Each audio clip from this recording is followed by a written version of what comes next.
আমি বলবার সময় নিশ্চিতভাবে আপনাদের বলব যে একেবারে কেন্দ্রীয় সরকার বিশেষ করে চা বাগান নিয়ে যে ধারাবাহিক মিথ্যাচার করছেন এবং পিএফ প্রভিডেন্ট ফান্ড নিয়ে যে চরম টালবাহানা চলছে, আমাদের রাজ্যের শ্রম দপ্তর থেকে শুধুমাত্র চা নয়, চায়ের সঙ্গে জুট, তার সঙ্গে বিভিন্ন শিল্পাঞ্চল লাগাতার ধারাবাহিক চিঠি দেওয়ার পরও কোনো তথ্য পাওয়া যাচ্ছিল না।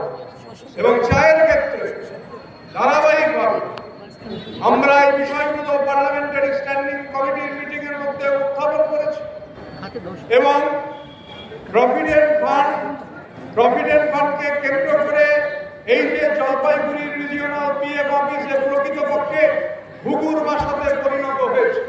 জলপাইগুড়ি প্রভিডেন্ট ফান্ড অফিস, এই অফিস থেকে কোনো তথ্য পাওয়া যাচ্ছে না চা মালিকদের রক্ষা করবার জন্য, কারণ চা হচ্ছে এই প্রভিডেন্ট ফান্ড কেন্দ্রীয় সরকারি বিষয়।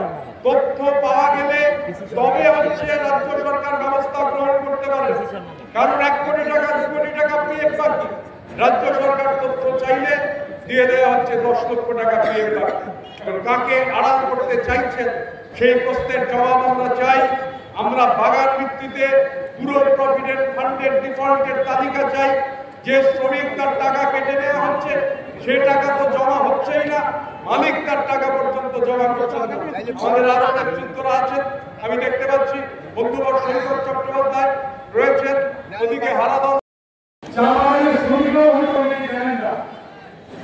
আমাদের রাজ্য একমাত্র রাজ্য যেখানে বিনা পয়সায় 35 কেজি করে চাল চা বাগানের শ্রমিকরা পেয়ে থাকে।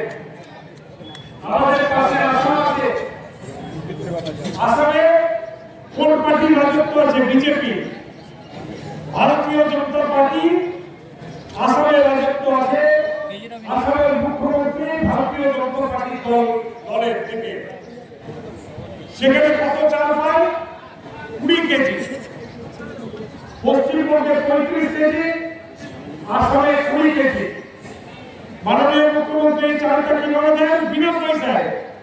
আর আসামে 9 টাকা কিলো এই চাল শ্রমিক ভাইদের ওদের কিনতে হয় আসামের সরকারের কাছ থেকে।